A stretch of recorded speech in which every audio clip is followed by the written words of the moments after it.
بسم الله والحمد لله والصلاة والسلام على رسول الله وعلى آله وصحبه ومن والاه رب اشرح لي صدري ويسر لي أمري واحلل عقدة من لساني يفقه قولي أحبتي في الله السلام عليكم ورحمة الله وبركاته. Tout d'abord, je remercie Allah Tabarak wa Ta'ala de m'avoir facilité ce déplacement et d'être en votre compagnie aujourd'hui. Et je remercie également les responsables de cette mosquée pour l'invitation. Qu'Allah Tabarak wa Ta'ala les récompense. Qu'Allah Azzawajal fasse que ce moment soit un moment de fraternité, d'amour et d'union entre nous, de spiritualité. Et juste pour ce qu'a dit mon frère Cheikh Hafidhahullah, en présentant, moi je me sens très petit dans le monde de la science. Et wallahi, c'est pas des paroles en l'air. Je me sens petit dans tous les sens du terme. Et j'implore Allah Tabarak wa Ta'ala de couvrir nos fautes, comme disaient nos ancêtres. Allahumma la tu'akhidhni bima yaqulun waj'alni khayran mimma yadhunnun waghfir lima la ya'lamun. Oh Allah, ne me punis pas pour ce qu'ils disent de moi. Pardonne-moi ce qu'ils ne connaissent pas de moi et fais que je sois meilleur que ce qu'ils pensent. Je suis votre humble frère, ni cheikh, ni grand da'i ou tout ça, ce sont que des titres. Moi je suis votre humble frère qui essaye d'œuvrer pour Allah Tabaraka Ta'ala en implorant notre Seigneur de nous faire miséricorde, d'accepter de notre part, de faire de nous des gens sincères et de faire qu'on soit utile là où on se trouve. Mes chers frères et sœurs, aujourd'hui on a rendez-vous avec un thème qui est très spécial. Notre thème aujourd'hui avec l'aide d'Allah Tabaraka Ta'ala est: imagine le prophète sallallahu alayhi wa sallam chez toi. Imagine le prophète sallallahu alayhi wa sallam chez toi. On sait tous que le prophète sallallahu alayhi wa sallam, c'est la meilleure créature qu'Allah Tabaraka Ta'ala a créée. Il est plus important à nos yeux que tous les humains de la terre, que nos parents, que nos enfants. Et on aura une foi complète que lorsqu'on aimera le prophète sallam plus que nos parents, nos enfants, le reste des gens, l'humanité entière, plus que nos biens, plus que notre propre personne. Le prophète sallallahu alayhi wa sallam, il est Khalil ar-Rahman, l'ami intime d'Allah Tabarak wa Ta'ala. Essaye d'imaginer que dans un mois, il va venir, il va toquer à ta porte. Est-ce que tu vas te diriger en te précipitant avec des larmes de joie, le sourire aux lèvres? C'est une scène inoubliable en disant Rasulullah, chez moi, c'est le plus beau jour de ma vie. Ou bien est-ce que tu serais pris de panique à ce moment-là? Il va rentrer chez moi, je suis pas à la hauteur. Il va voir ce qu'il y a à la maison. C'est une musiba, c'est une catastrophe. Essaye d'imaginer. Juste imagine. Nabi Assam, il rentre chez toi. Il voit l'état de ton foyer. Juste essaye d'imaginer qu'il rentre chez toi et qu'il te demande: ça c'est ta chambre, je peux la visiter? Et il rentre, il voit des posters, l'ordinateur avec un gros clip, ok? Ton smartphone, tu l'as laissé sur TikTok, tu es en train de scroller sur ce que faisaient les humoristes ou les influenceurs. Et le prophète, mais il ne connaît pas tout ce monde. Et il rentre dans ta chambre et il découvre. Et il te demande: c'est quoi ça? Qui sont ces personnes qui chantent, qui dansent dans ce clip? C'est quoi cet appareil là? C'est un téléphone, ya Rasulullah. C'est quoi ces gens qui parlent? Qui sont-ils? Tu les aimes? Oui. Pourquoi? Tu les suis? Qu'est-ce qu'ils t'apportent? Qu'est-ce qu'ils t'enseignent? Là tu seras pris de quoi? D'une gêne, d'une tristesse, ou tu seras à l'aise dans tes réponses? Chacun sait. Faut pas se voiler la face.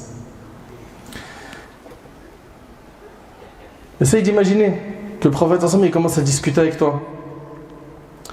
de ta fréquentation, de tes objectifs dans la vie. Lui qui, alayhi salatu wassalam, pendant toute la période où il a reçu la prophétie, il ne s'est pas reposé. Pourquoi? Pour qu'on puisse dire aujourd'hui La ilaha illallah Muhammad Rasulullah. Il a connu, comme vous le savez, des insultes, des moqueries. À la Mecque, ça a été difficile pour lui, alayhi salatu wassalam. Il part à Taïf, c'est compliqué. Il arrive à Médine, les batailles s'enchaînent. Badr, Uhud, Al-Ahzab, ça s'enchaîne. Des compagnons ont laissé leur vie. Pourquoi? Pour la cause de l'islam. Et 14 siècles plus tard, essaye d'imaginer qu'il rentre chez toi et il regarde le fruit de sa dawa. C'est devenu quoi? Est-ce qu'il serait fier en rentrant chez toi ou triste?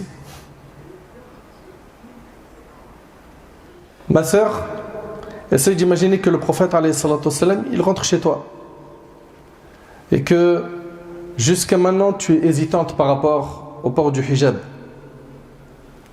Et avec cette hésitation, ton code vestimentaire est très loin des enseignements de l'islam.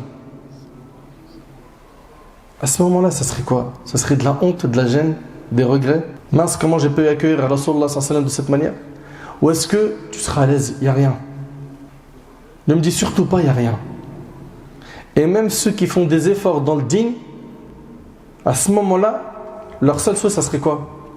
Dommage, j'en ai pas fait plus. Pour montrer au prophète, Masha'Allah, regarde ce que tu as laissé. Derrière toi, il y a des gens qui continuent le travail. Il y a des gens qui appellent à Allah. Il y a des gens qui apprennent la religion. Il y a des gens qui propagent la science. Il y a des gens qui sont soucieux d'utiliser tous les moyens qu'ils ont. Pourquoi? Pour faire le bien, faire le khir. Essaye d'imaginer. Il rentre chez toi, ma soeur. Et il s'installe. Ta maman te demande quelque chose. Tu commences à hausser le ton. Tu parles mal à tes parents. Je ne sais pas si vous arrivez à imaginer un peu.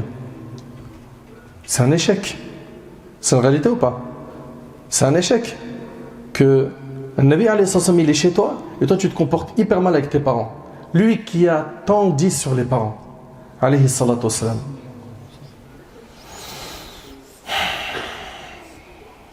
Comment est-ce que tu te comporterais face à notre bien-aimé alayhi salatu wassalam?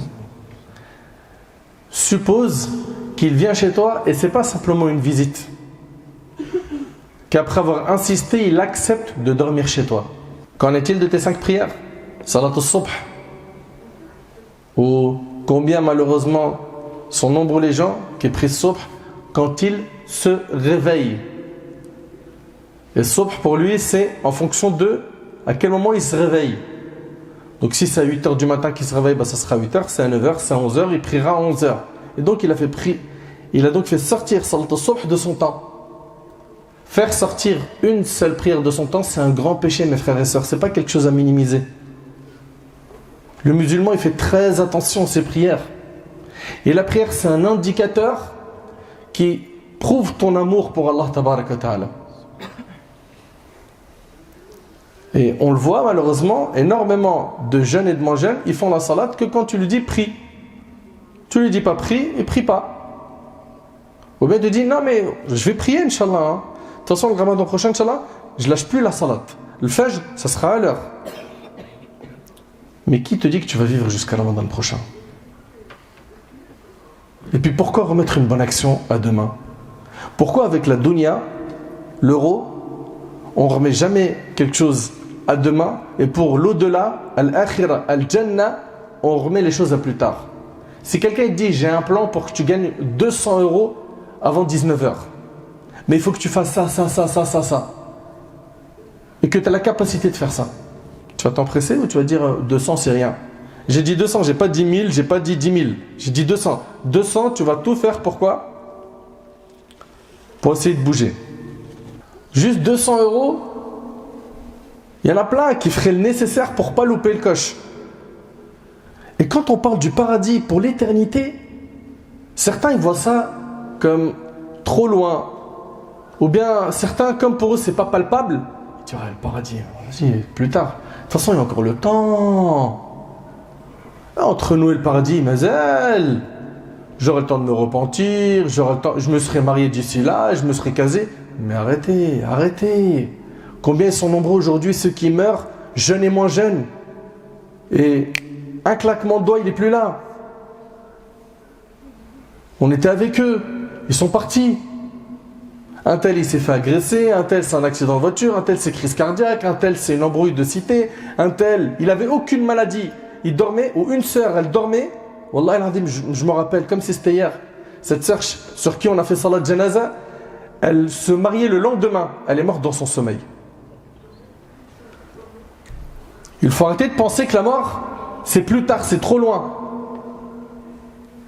La mort peut nous toucher à n'importe quel moment. Et la question est, sommes-nous prêts à rencontrer Allah? Si ce n'est pas le cas, pourquoi remettre les bonnes actions à plus tard? Pourquoi est-ce que les 5 prières ne sont pas soudées? Pourquoi? Pourquoi ces 5 prières ne sont pas faites avec amour? Pourquoi tu ne les considères pas comme un délice? Je parle avec le Seigneur des mondes. Quand aujourd'hui parmi vous il y a un jeune, il rencontre une grande personnalité, il prend une photo avec lui, il est au bout de sa vie. Par exemple, un de nos jeunes qui aime, je ne sais pas moi, que ce soit un joueur de foot, un humoriste, un acteur ou bien même un imam. Il a pris une photo avec lui, lui qui rêvait de le voir, juste cette photo. Elle est dans son smartphone, elle est même sur la story Snap, sur Insta, sur TikTok, il en parle H24, partout. Pourquoi? Quel honneur! Mais wallahi l'azim, le plus grand honneur, c'est qu'on pose notre front au sol pour Allah, le Seigneur des mondes. Et on ne réalise pas à quel point c'est une faveur de la part d'Allah de pouvoir l'adorer. C'est quelque chose d'immense, de grand. Subhanallah. Essaye d'imaginer que le prophète il discute avec toi. Il surveille ta nuit.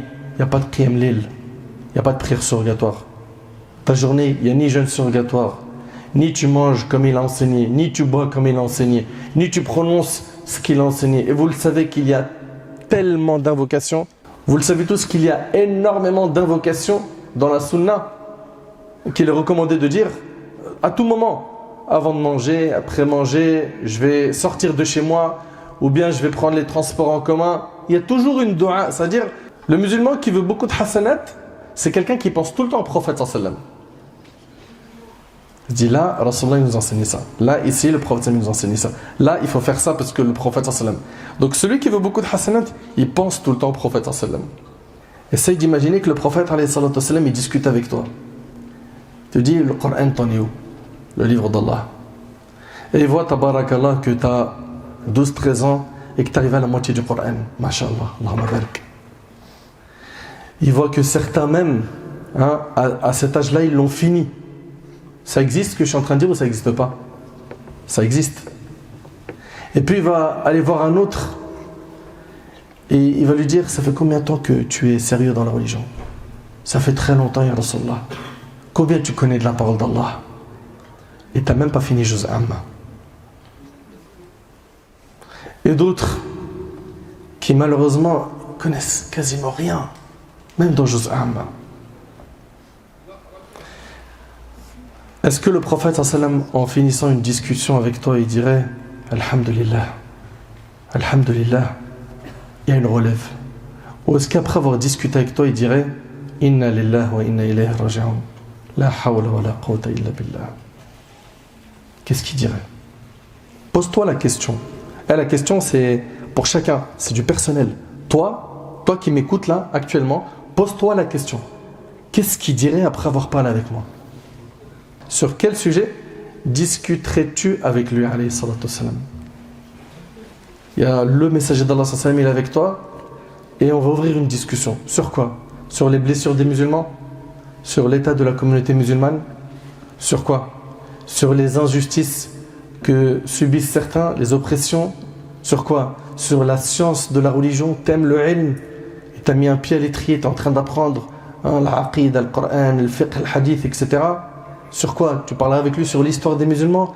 Ya Rasulallah, ta sira, ta biographie, elle m'a vraiment touché. Les compagnons, ce qu'ils ont fait, c'était vraiment quelque chose de grand. Tu parlerais de quoi avec le prophète sallam? Sur l'importance du réveil de la communauté, de son évolution spirituelle, Ou bien, est-ce que tu lui ferais part de ce que tu regardes dans les réseaux sociaux? Ya Rasulallah, je vais pas te mentir, moi je suis franc avec toi. Voilà, ma journée je la passe à regarder les commentaires ici. Les commentaires de quoi? Facebook. C'est quoi Facebook? C'est un réseau. Pareil, Insta. Moi toute la journée je surveille les commentaires, les publications. Qu'est-ce qu'il a posté lui? Qu'est-ce qu'il a mis lui? Qu'est-ce qu'il a écrit lui? Et je rigole et je commente. Et imagine, le Nabi sallallahu alayhi wa sallam dit, ça te prend combien de temps dans ta journée? Et imagine, le Nabi sallallahu alayhi wa sallam dit, mais ce temps-là, est-ce que tu accordes le même temps au Coran, le livre d'Allah? Toi qui restes des fois 2-3 heures par jour sur ton smartphone, en plus vous savez que vous avez avec vos applications, vous le savez que vous avez avec vos smartphones des applications qui vous font le report d'heures. Voilà, tu es resté tant d'heures sur WhatsApp, sur Telegram, sur Insta, sur Snap. Regarde un petit peu entre le Coran, ton rapport avec le Coran et ton rapport avec ton smartphone. Qui, comme le disait un de mes bien-aimés, il disait le smartphone c'est devenu une extension de la main pour certains. Ils sont H24 avec leur smartphone. C'est devenu une addiction de toute la journée le déverrouiller pour voir s'il y a une notif. Mais pourquoi on n'a pas ce lien avec le livre d'Allah? Pourquoi? Sans compter que on voit beaucoup de gens perdre un temps fou à suivre la vie des autres. Et votre vie, vous vous en occupez quand? Sans compter ceux qui vivent par procuration. Vous les connaissez ceux-là?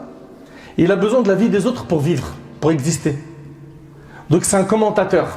Comme un peu, tu as vu le match de foot quand il y a quelqu'un qui est en train de dire « Ah, il a pris le ballon, ah, il a dribblé, hein, etc. » Ben, il y a des gens, ils sont comme ça avec les réseaux sociaux.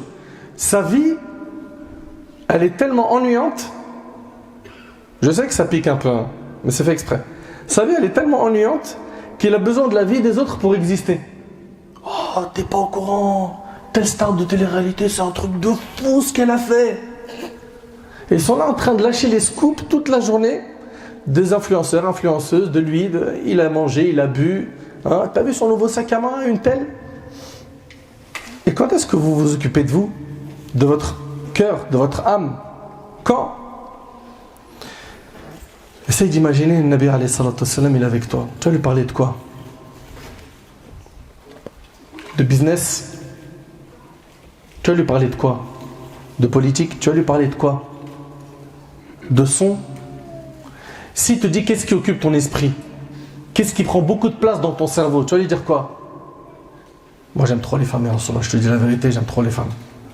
Moi j'arrive pas à me retenir. Moi dès qu'une fille elle like, je regarde sa photo, je clique, je l'ajoute, je lui envoie un petit, je jette mon hameçon, je regarde un petit peu si la pêche sera bonne ou pas. Tu vas lui dire quoi, franchement? Posez-vous des questions les frères. Mes sœurs, posez-vous des questions. Pour revenir à notre sujet, imagine le prophète alayhi salatu wassalam chez toi. Les gens face à une telle situation, ils seraient en principe de 3 catégories. Une première catégorie, après avoir entendu que le prophète il va lui rendre visite, il va dire moi, la maison je vais la tuning. Je vais tuninger la baraque. Il me faut un écran plasma. Celui-là, il n'est pas bon, celui-là. Hein, on va mettre un vrai écran. Ok? Le frigo, il est trop petit. Parce que ce que je compte sacrifier comme bête et ce que je compte mettre dans le frigo, ce frigo, il n'est pas prêt. Ok? Moi, dans ma tête, c'est au moins 2 moutons, une centaine de poules. Non, il faut y aller là. Ça, c'est donc une catégorie de personnes qui va dire moi, je vais accueillir le prophète avec quoi? Un max de confort matériel. Cette catégorie de personnes, elle va mettre le paquet dans le matériel. Je vais repeindre les murs. Ces meubles-là, non, il faut faire un petit coucou chez Ikea. Ok, je crois qu'il faut la clim, il fait quand même assez chaud. Très bien. Donc la première catégorie de personnes, c'est une personne qui a ciblé quoi? Le matériel. Deuxième catégorie de personnes, c'est une personne qui dit le ramener chez moi, c'est pas l'honorer ça. Moi, il faut que je lui prenne un 5 étoiles, formule complète. Il faut qu'il soit dans le maximum du confort. Un hôtel où il y a tout. Tout. Avec les 3 repas. Ensuite, le troisième, il va dire moi, perso, C'est pas difficile, je sais que Nabi sallam le matériel, c'est pas ça qui lui parle. Et j'espère que tout le monde ici a l'état d'esprit du troisième. Le prophète sallam, il n'a pas été attaché à cette dunya. Il a toujours été attaché à l'autre monde. Alayhi salatu wassalam. Cette personne-là va tout faire pour accueillir un Nabi avec ce qu'il aime, à savoir la mise en pratique de la religion d'Allah.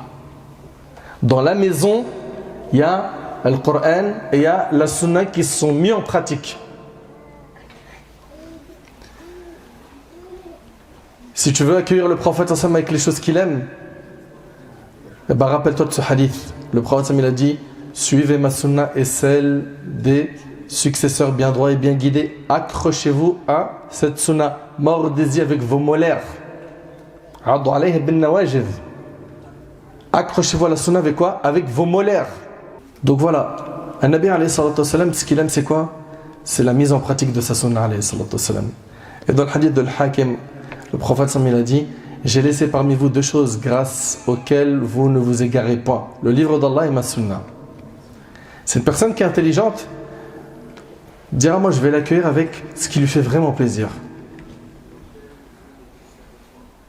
Ça veut dire quoi? Salat. C'est une personne qui va tout faire pour même avoir la sunna extérieure. Ok? La barbe en fait partie. Aujourd'hui, malheureusement, quand quelqu'un porte la barbe, on lui dit: oh, subhanallah. Et certains même, ils vont l'attaquer en disant: mais c'est qu'une sunna. À croire, c'est genre quelque chose qu'il faut fuir. C'est qu'une sunna. Mais est-ce que la sunna c'est quelque chose de bien ou de pas bien? Pourquoi en vouloir à quelqu'un qui veut ressembler au prophète alayhi salatu wassalam?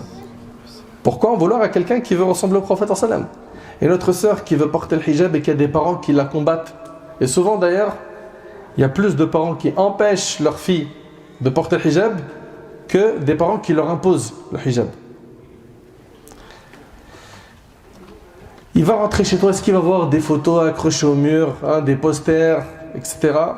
Ou est-ce qu'il va plutôt rentrer chez toi et il va écouter le Coran? Il va voir des enfants qui lisent le Coran, l'épouse qui révise le Coran. Bien évidemment, dans nos 24 heures, on ne fait pas que ça, mais ça en fait partie. Ça fait partie de quoi? De notre programme de chaque jour. Ce troisième-là, il est très intelligent. Selon Abdullah ibn Mas'ud radiyallahu anhu, soyez attentifs s'il vous plaît. Restez là. Selon Abdullah ibn Mas'ud radiyallahu anhu, le prophète sallallahu alayhi wa sallam, il s'est couché sur une natte. À son réveil, ses côtés portaient les traces de la natte. Nous dîmes au messager d'Allah: que dirais-tu si nous t'achetions un tapis? On t'achète un tapis, quelque chose de plus confortable. Il dit: qu'ai-je à faire avec ce bas monde? Je n'y suis que comme un cavalier qui se mit à l'ombre d'un arbre puis partit en le laissant. Rapporté par Tirmidhi. Le Nabi sallallahu alayhi wa sallam, pour lui, cette dunya, c'est comme quoi un cavalier qui s'est mis à l'ombre d'un arbre. Cette dunya, c'est une ombre. On y est pourquoi? Quelques moments et après on quitte cette ombre et on continue notre chemin. Et nous, on doit continuer notre chemin. Et ce chemin-là, c'est fait le Jannah. Pour l'éternité, on y sera bi'idhnillah. Allahumma ja'alna min ahli al-Jannah, ya Rabbi.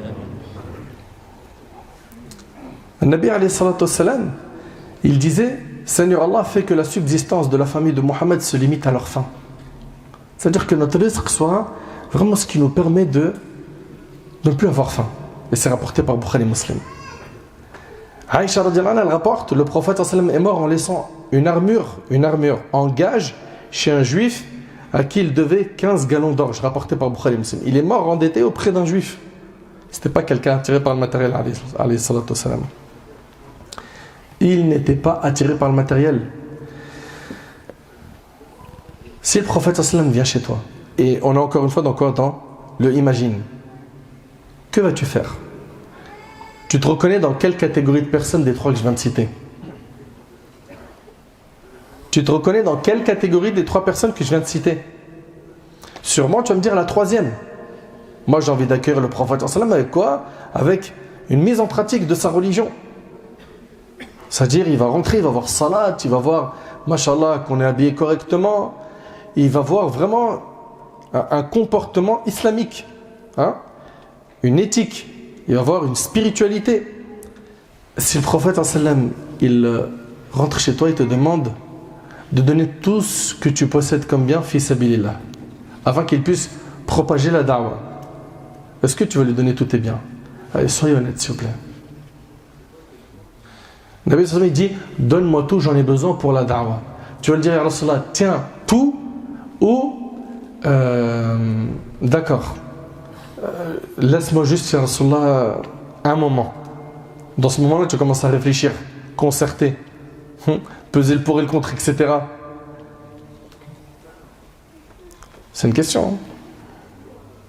Chacun d'entre nous se connaît très bien. Dis-toi que lorsque le prophète sallallahu alayhi wa sallam, il a appelé ses compagnons à faire des aumônes, Omar radiallahu anhu, il a donné la moitié de ses biens pour Allah tabarak wa ta'ala. La moitié de ses biens. C'est immense, hein? La moitié de sa richesse. Abu Bakr radiallahu anhu, il a tout donné, tout ce qu'il possédait. Et quand le prophète lui a demandé, qu'as-tu laissé à ta famille, il a dit, j'ai laissé à ma famille Allah et son messager. Omar, il a donné la moitié et il a laissé l'autre moitié à sa famille. Abu Bakr, il n'a rien laissé à sa famille. Il a dit, j'ai laissé à ma famille Allah et son messager. Subhanallah. Si le prophète sallam te propose d'émigrer et de délaisser ton pays, est-ce que tu vas l'écouter? La réponse est, j'espère, Inch'Allah, pouvoir le faire. S'il te demande tout ton argent pour la da'wah, la réponse est, j'espère, Inch'Allah, pouvoir le faire. Comprends que dans tout ça, il faut être sincère pour Allah tabaraka wa ta'ala. J'ai une question à vous poser, mes frères et sœurs. Est-ce que le prophète, il est déjà rentré chez quelqu'un? Dans la maison de quelqu'un? Si oui, qui? Levez la main. Bon, oui? Abu Ayyub al-Ansari, barakallahu fik. Bon, ça serait bien qu'on passe plus de temps à lire la biographie du prophète, d'accord? Qu'on apprenne ça par cœur, qu'on enseigne ça à nos enfants. C'est hyper important. Soyez attentifs, s'il vous plaît. On va citer quelques exemples de visites afin de voir comment les gens ont agi, comment l'ont-ils accueilli et comment nous aurions agi. Parmi ces gens-là, il est chez qui le prophète sallam est allé taper à leur porte, mais il n'est pas rentré chez eux. Parmi ces personnes à qui le prophète a rendu visite, il a eu Ubay ibn Ka'b, radiyallahu ta'ala anhu. Le hadith il est rapporté par l'imam Muslim. Quand le prophète sallam frappa à la porte de Ubay, ce dernier demanda qui est à la porte. Il ouvrit et il trouva que c'était le prophète sallam. Bien évidemment, vous imaginez la joie du compagnon à ce moment-là. Ubay dit au messager d'Allah, pourquoi ne m'as-tu pas convoqué pour que je vienne à toi au messager d'Allah? Il a dit, je suis ton serviteur. Le prophète lui a dit, oh Ubay, soyez attentif, hein. Allah m'a ordonné de te lire Surat al-Bayyinah. Si le prophète était venu de lui-même pour lui lire Surat al-Bayyinah, sans que ce soit un ordre d'Allah, ça aurait été un immense honneur pour le compagnon, n'est-ce pas? Ubay, radiyallahu anhu. Imaginez-vous que c'est Allah tabaraka wa ta'ala, le maître, le créateur des cieux et la terre, qui a envoyé son messager alayhi salam pour lui lire cette sourate. Ubay fut étonné, il demanda au prophète sallam, mon nom fut prononcé par Allah? Vous méditez un peu ou pas? Ubay il a dit, mon nom, il a été prononcé par Allah. Mon nom a été prononcé par Allah au-dessus des sept cieux. Il lui a dit oui. Et c'est un immense honneur. Est-ce qu'on est d'accord, oui ou non? C'est un immense honneur. Eh bien, je vous annonce une bonne nouvelle. Allah tabaraka wa ta'ala, il annonce également votre nom auprès des anges et il se vante de vous. Vous savez pourquoi? Parce que vous êtes ici. Selon Abu Hurayra radiyallahu anhu, le prophète sallallahu alayhi wa sallam a dit, il n'est pas un groupe de gens qui se réunissent dans l'une des maisons d'Allah pour réciter le Coran, l'étudier en commun, sans que la sérénité divine ne descende sur eux, que la miséricorde d'Allah ne les recouvre, que les anges ne les entourent de toutes parts et qu'Allah ne les cite parmi ceux qui sont auprès de lui. Non par nom vous êtes cités auprès d'Allah tabaraka wa ta'ala. Allahu Akbar. Et dans un hadith, Allah se vante de vous auprès des anges. Allahu Akbar. Le hadith il est rapporté par l'imam Muslim. Subhanallah. À part Ubay ibn Ka'b, notre bien-aimé alayhi salatu wassalam, il a visité Sulaym, qui était la mère de Anas ibn Malik. Le hadith il est rapporté par Muslim. Le prophète sallam, il entre chez elle pour faire Qayloula. Et écoutez ce passage. Un jour, Sulaym, elle n'était pas chez elle. Le prophète sallam, il entre, il fait la Qayloula. Et notre prophète sallam, il est en train de dormir. D'accord? Pendant qu'il dort, Sulaym entre et elle commence à récupérer la quoi? La sueur de Nabi alayhi salatu wassalam. Et le prophète alayhi salatu wassalam se réveille et lui dit: mais pourquoi est-ce que tu fais ça? Elle lui dit: ceci est notre parfum. Elle lui dit: nous le parfumons par ta transpiration, messager d'Allah, car ta transpiration est l'une des meilleures odeurs. Et ça, c'était des particularités qu'avait le Nabi alayhi salatu wassalam. Et d'après Abu Hurayra radhiyallahu anhu, le prophète sallallahu alayhi wa sallam a dit, et je vous invite s'il vous plaît à être vraiment franc et honnête. Il a dit alayhi salatu wassalam: des gens de ma communauté viendront après moi alors que l'un d'entre eux aurait aimé échanger sa famille et son argent contre le fait de me voir. Contre le fait de me voir. Le hadith il est rapporté par l'imam al-Hakim. Des gens de ma communauté viendront après moi alors que l'un d'entre eux aurait aimé échanger sa famille et son argent contre le fait de me voir. Un amour, subhanallah, qui est sincère, qui émane d'un cœur sincère. Subhanallah, Allahu Akbar. Le prophète sallam, il est rentré chez qui encore? Chez Jabir ibn Abdullah. La bataille des coalisés, vous la connaissez? Il y a eu Ghatafan et Quraysh qui se sont alliés pour attaquer Médine. Ils ont monté une armée de 10 000 hommes. Nabi alayhi salatu wassalam, il est informé de cela, il concerte ses compagnons et un compagnon va donner l'idée de quoi? De creuser des tranchées. Ce compagnon il s'appelle, pas tous à la fois, levez la main. Vas-y. Salman al-Farisi, bravo. T'as quel âge? 12 ans. Voilà, ça c'est des relèves ça, mashallah. Qu'Allah il le protège, qu'il le bénisse. Salman al-Farisi donne donc cette idée. D'ailleurs ils ont même été très choqués de voir, quand ils sont arrivés à l'entrée de Médine, de voir ces tranchées. Ils ont dit, mais ça c'est une ruse que les Arabes ils connaissent pas.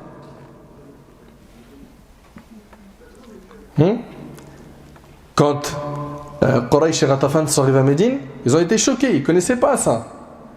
Que quelqu'un puisse creuser quoi? Des tranchées à l'entrée de la ville. Et bien, pendant qu'ils étaient en train de creuser, le hadith il est rapporté par Bukhari et Muslim. Jabir ibn Abdullah radhiyallahu anhu, il dit: le jour du fossé, pendant que nous creusions, nous rencontrâmes un rocher extrêmement dur. Le Nabi alayhi salatu wassalam, il est descendu. Alors nous allâmes voir le prophète et lui dîmes: il y a un rocher qui entrave notre travail dans le fossé. J'y descends, dit-il. Puis il se leva et avec une pierre serrée sur son ventre, tant il avait faim, car nous n'avions pas mangé depuis 3 jours. 3 jours, hein. Le prophète sallam prit la massue et frappa un coup qui réduisit le rocher en miettes. Alors je pris la permission du prophète sallam pour rentrer chez moi. C'est Jabir qui raconte. Il est parti voir son épouse et il lui a dit: j'ai constaté que le prophète sallam il a très faim. Est-ce que tu as quelque chose à manger? Elle lui a dit: nous avons de l'orge et une petite chèvre. De l'orge et une petite chèvre. Alors j'ai égorgé la chèvre et ma femme a moulu l'orge et nous avons mis la viande dans le pot. Puis quand la pâte eut levé et que la viande était presque cuite, je partis voir le prophète alayhi salatu wassalam et il lui a dit en aparté: nous avons égorgé une bête et moulu un peu d'orge, viens donc manger avec 1 ou 2 hommes. 1 ou 2 personnes. Pourquoi? Il n'y a pas beaucoup de nourriture. Alors qu'en mon fort intérieur, je souhaitais qu'il vienne tout seul à cause du peu de nourriture que nous avions. Mais quand je lui décrivis ce que nous avions préparé, il me répondit: tu as préparé beaucoup de nourriture. Dis à ta femme de ne pas toucher à la nourriture jusqu'à ce que j'arrive. Le prophète sallam, il s'adresse aux compagnons, ils sont en train de creuser. Ok? Et il dit: oh, vous qui creusez, Jabir a préparé à manger. Jabir lui a dit: viens avec 1 ou 2 hommes. Je ne sais pas si vous réalisez. Il dit: oh, vous qui creusez, Jabir a préparé à manger. Dépêchez-vous de venir manger. Ça fait 3 jours. 3 jours que Nabi alayhi salatu wassalam, les Sahaba, ils n'ont pas mangé. Donc, Jabir il fait cette annonce. Alors les muhajirines se levèrent et les ansar se levèrent aussi. Quand Jabir rentra chez lui, il dit à sa femme, pauvre de nous. Je ne sais pas si vous imaginez. Ceux qui sont mariés le savent. Hein. Quand vous avez préparé votre femme, vous lui avez dit voilà, j'ai 2-3 amis qui viennent, et après tu dis finalement ils seront 15. À la cuisine, c'est chaud. C'est la pression maximale. Pourquoi tu m'as fait ça en dernière minute? Là, c'est tous les musulmans qui creusaient. Ok, et ça fait 3 jours, ils n'ont pas mangé. Jabir il dit, pauvre de nous. Le prophète a invité à manger tous les muhajirines et les ansar qui creusaient avec nous. Elle lui demanda, le prophète, t'a-t-il préalablement demandé ce que nous avons préparé? Il répondit oui. Alors elle dit, Allah et son prophète savent bien ce qu'ils font. Allahu Akbar. Allahu Akbar. Nous lui avons dit ce que nous avions. Le prophète vint à la tête du groupe. L'épouse de Jabir, Suhayla bint Muawidh al-Ansariya, lui sortit la pâte sur laquelle il souffla et demanda la bénédiction. Puis, il alla vers le pot de la viande et il a fait la même chose. Ok? Ensuite, il dit à Jabir, fais venir une boulangère pour faire cuire le pain avec ta femme. Et il dit à sa femme, servez du pot et laissez-le sur le feu. Les gens qui étaient venus avec le prophète étaient 1 millier. 1000 personnes. 1000. C'est pas j'en ai rajouté 8 pour l'invitation. 1000. Il les fit asseoir à table 10 par 10. 10 par 10, il rentre, il mange. Il n'a pas mangé depuis 3 jours. Essaye d'imaginer. Ok, il mange jusqu'à se rassasier. Après, on en fait rentrer 10. Et je jure par Allah qu'ils mangèrent à satiété et qu'à la fin, il restait de la nourriture. Allahu Akbar. Ça fait partie des miracles du prophète alayhi salatu wassalam. Notre pot, quant à lui, continue à bouillir et déborder comme si de rien n'était. Et notre pâte alimentait la table sans tarir. Ça fait partie des miracles. Notre prophète, il a aussi visité cet enfant juif qui était mourant. Anas radhiyallahu anhu nous rapporte qu'un garçon juif au service du messager d'Allah tomba malade. Alors le prophète dit à ses compagnons, allons chez lui rendre visite. Ils entrèrent chez lui pendant que son père était assis à son chevet. Le messager d'Allah lui a dit, dis la ilaha illallah. Dis, il n'y a de divinité digne d'adoration qu'Allah. Ainsi je pourrai intercéder en ta faveur le jour de la résurrection. Le garçon se mit à observer son père et ce dernier lui a dit, écoute ce que te dit Abul Qasim. Et il dit, la ilaha illallah Muhammad Rasulullah.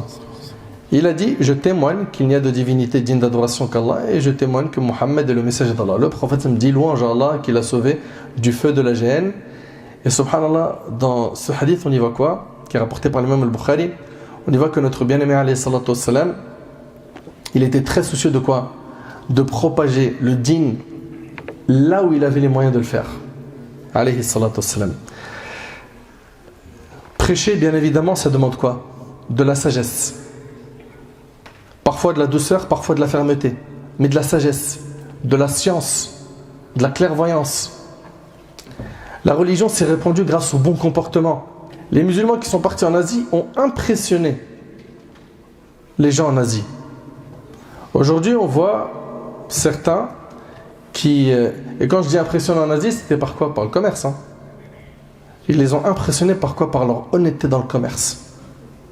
C'était tellement des gens pieux qu'ils donnaient envie aux gens de quoi?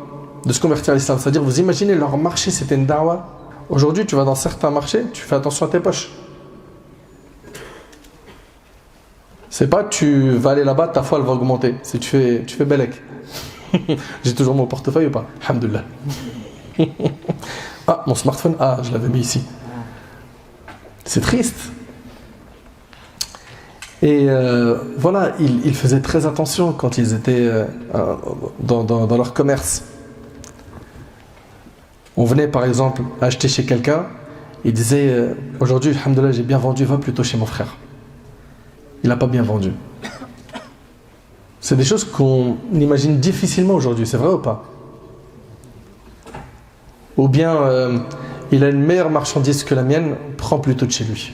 Certains, leur souci c'est de refourguer tout ce qui est pourri, invendable. Alhamdoulilah, j'ai liquidé tout le stock, en plus je te raconte même pas, j'allais jeter un tiers à la poubelle. Oh là là, j'en ai eu des pigeons aujourd'hui. Miskin. Mesquine, qu'est-ce que tu as perdu en récompense? Tu as triché, tu as trompé les musulmans, ou même des non-musulmans, t'as pas honte, franchement. Des fois, on voit des gens qui ont un comportement, mashallah, sunna, etc. Tu dis, allez, on part avec lui sur du commerce, et à la fin, tu regrettes. J'ai dit des fois, pas tout le temps. Ok? Ça, c'est pas normal, ça. Ce n'est pas normal.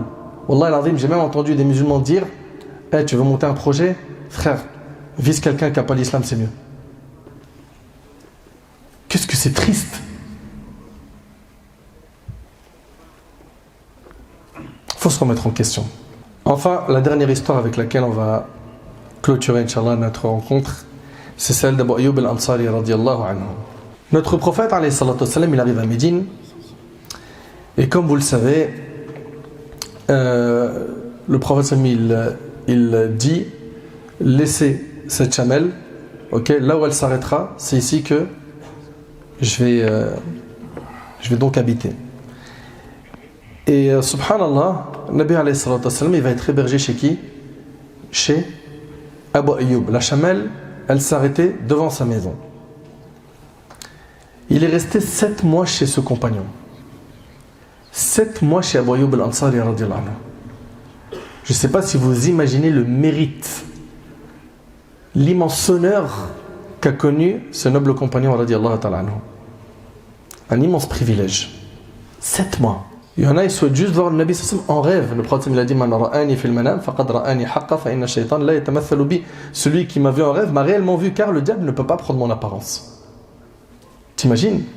Là, c'est 7 mois chez lui. Allahu Akbar. Regardons maintenant ce qu'Abu Ayyub radiyallahu anhu a fait pour accueillir le prophète sallallahu alayhi wa sallam. Sa modeste maison était sur 2 niveaux. Il y avait un rez-de-chaussée et un étage au-dessus. Abu Ayyub proposa au prophète sallallahu alayhi wa sallam par respect d'habiter au premier étage. Mais le prophète sallallahu alayhi wa sallam refusa et il lui a dit qu'il serait mieux qu'il reste dans le rez-de-chaussée. Pourquoi?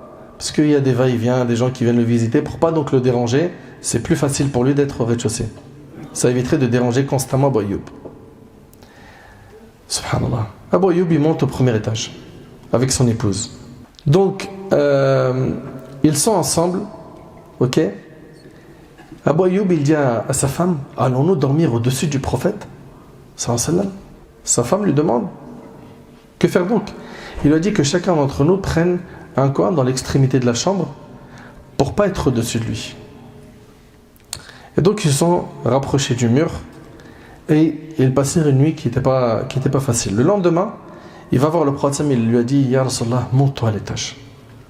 Monte à l'étage, j'arrive pas à m'y faire avec cette idée d'être au-dessus de toi.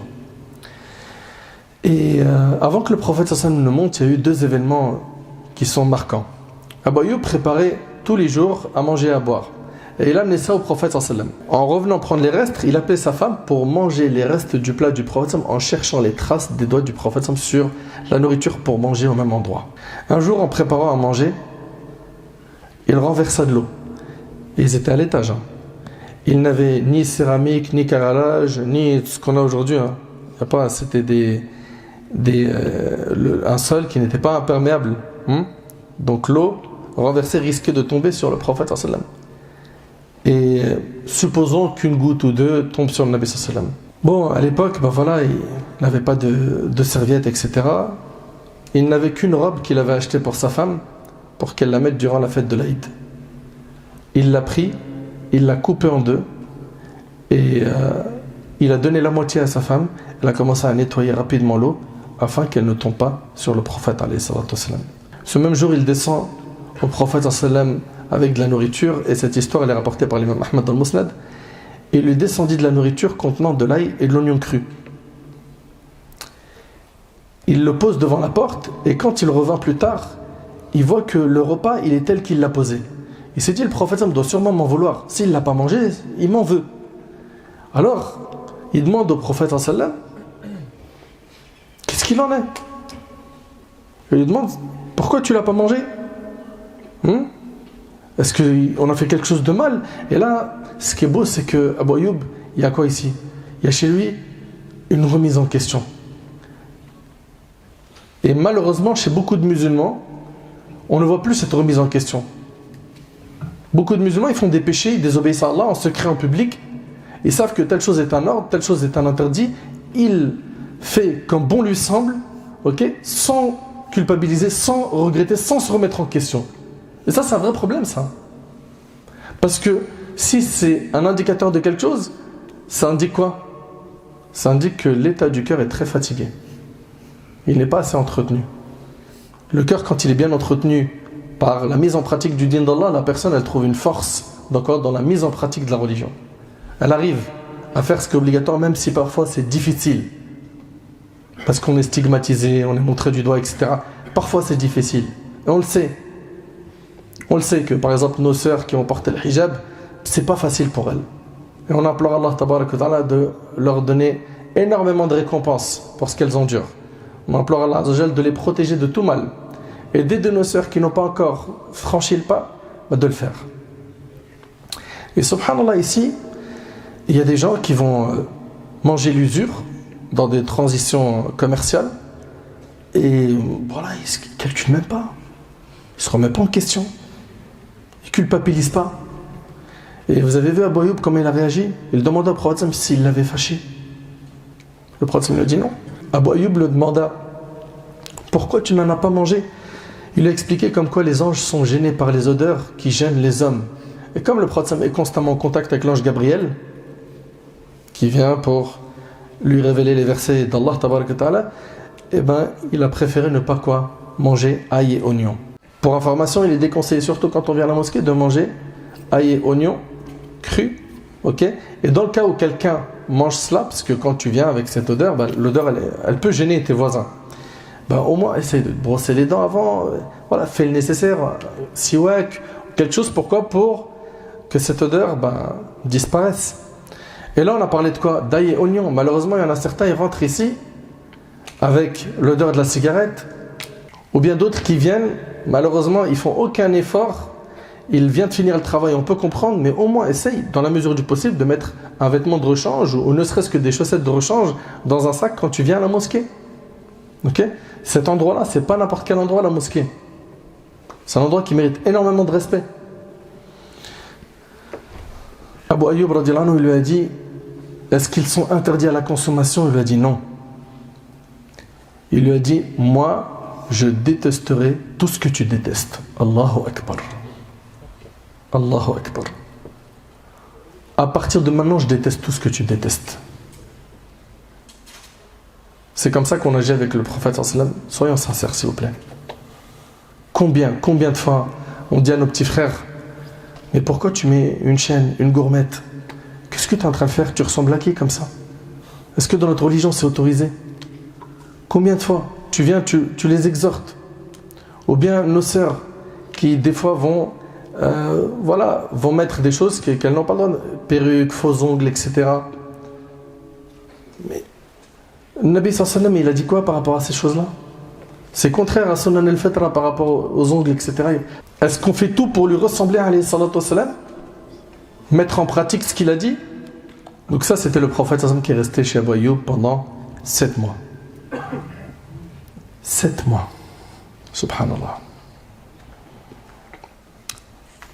Vous savez, Allah tabaraka wa ta'ala, quand il s'adresse à nous dans le Coran et qu'il nous invite à revenir vers lui, à nous diriger vers le chemin du paradis, les verbes qui sont utilisés, ils sont à l'impératif et il y a toujours cette notion de hâtez-vous, précipitez-vous. Regardez ici, Allah Ta'ala il dit quoi?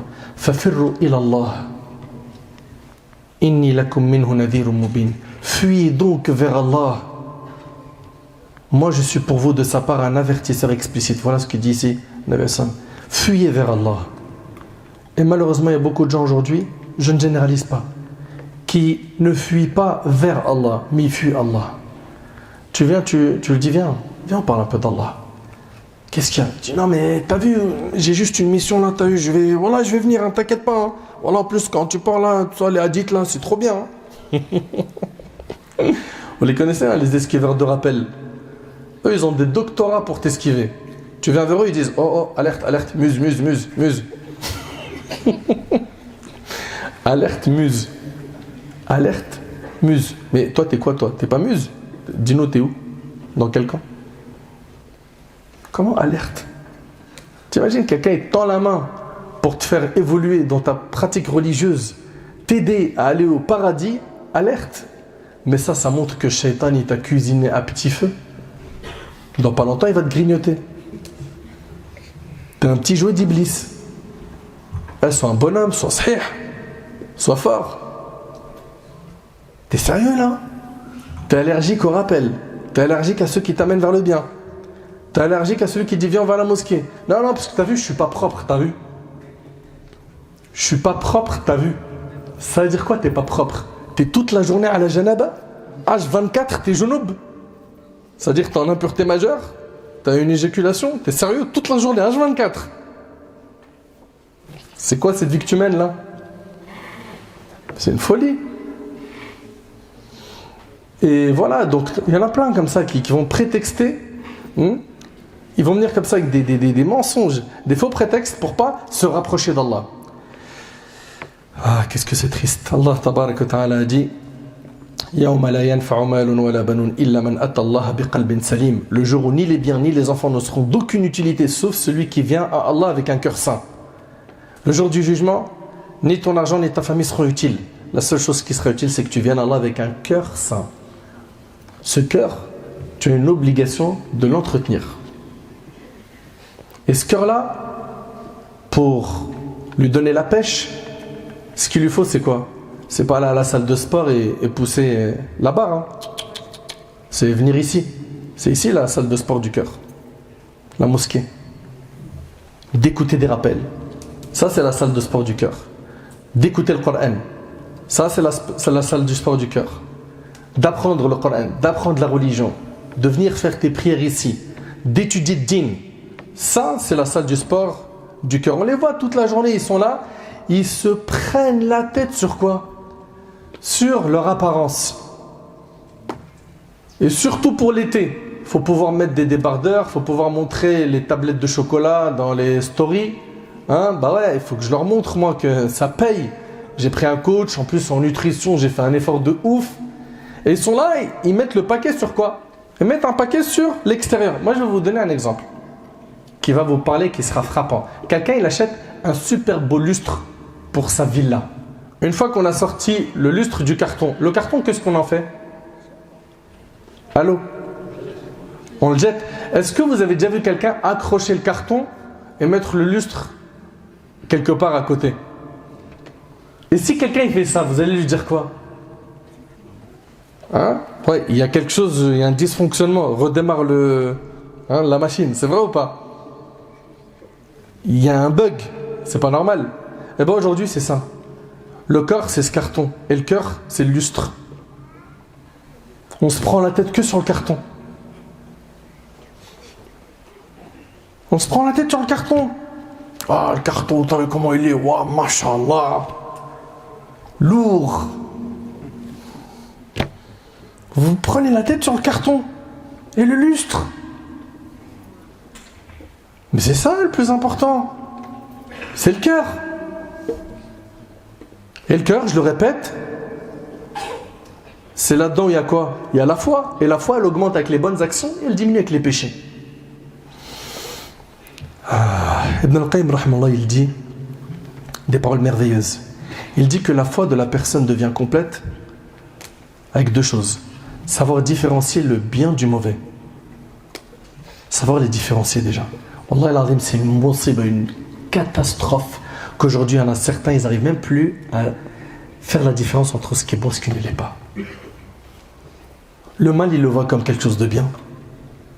Tu dis aux petits jeunes, mais qu'est-ce que tu fous dans une chicha avec toutes ces filles, qu'est-ce que ce son?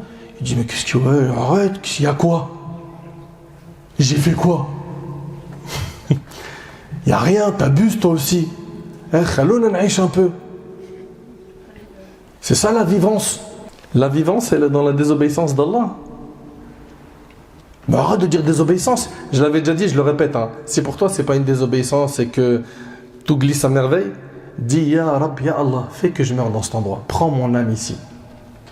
Et sache que tu seras ressuscité de la même manière dont tu es mort. Allez, dis le courage. Donc, Ibn al-Qayyim, il dit que la foi, elle devient complète par deux choses. Un, savoir différencier le bien du mal. Et 2, qu'il préfère les bonnes choses aux mauvaises. Tu préfères quoi, toi? Tu préfères quoi? Il y en a peut-être parmi vous, c'est la première fois de leur vie rentrer à la mosquée. On les a forcés de sif. On a dit, viens, wallah, tu vas voir, ça va être bien, c'est un rappel et tout, etc.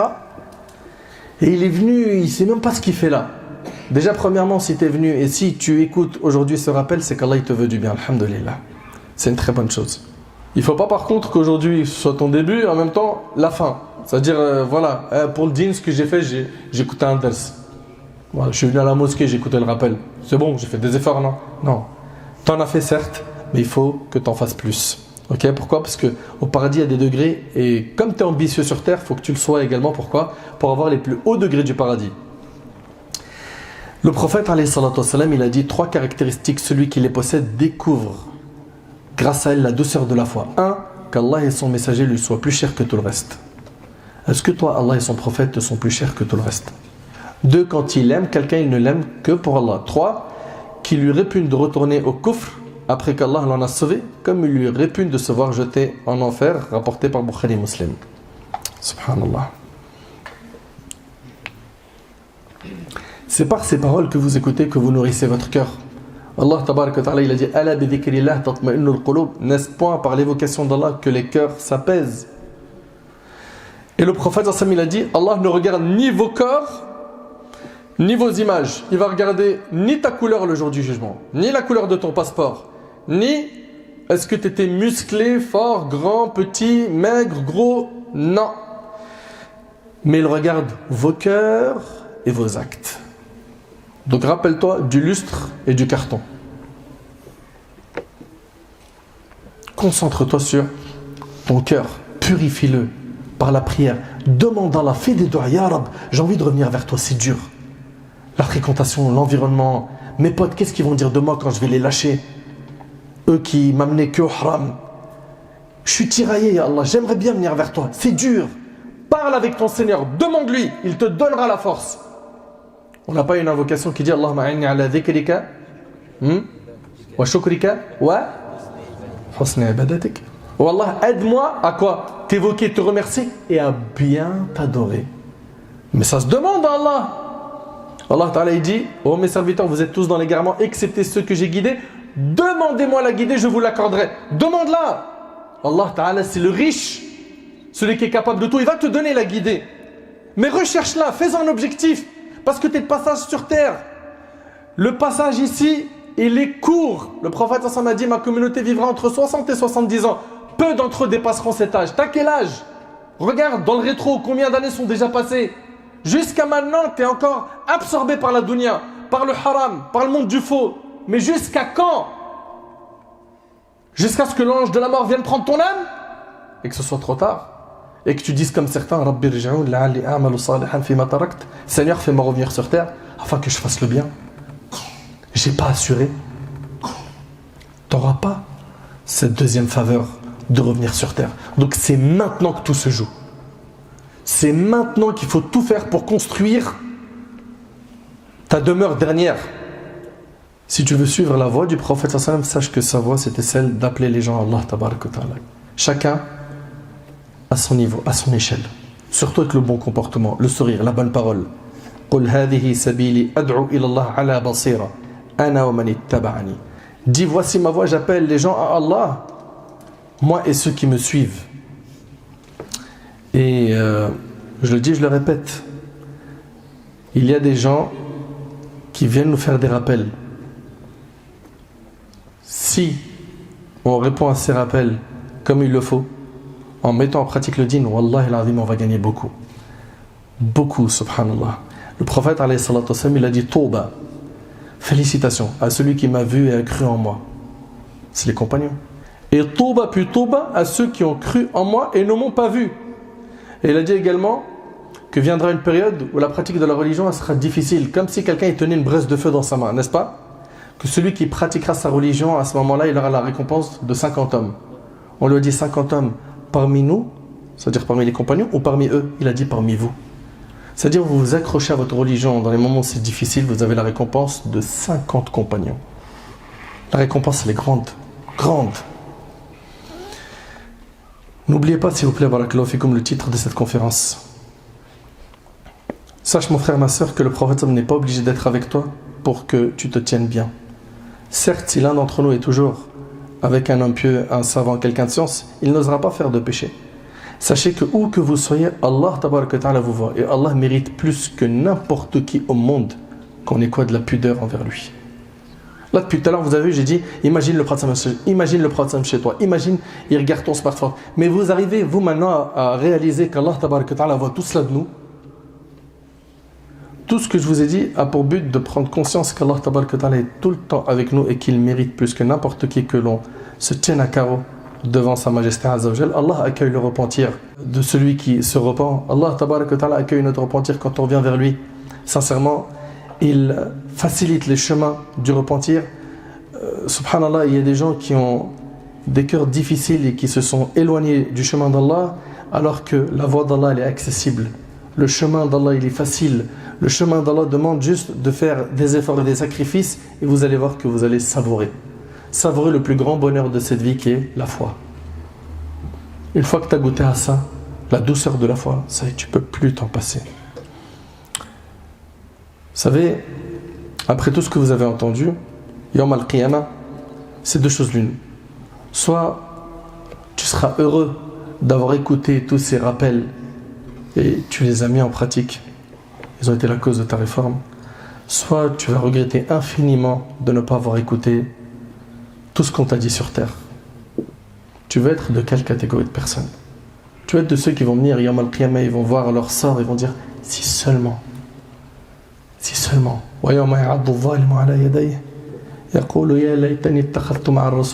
Si seulement j'avais suivi le chemin du prophète. Ça c'est dans le Coran. Tu veux être de ceux qui vont regretter?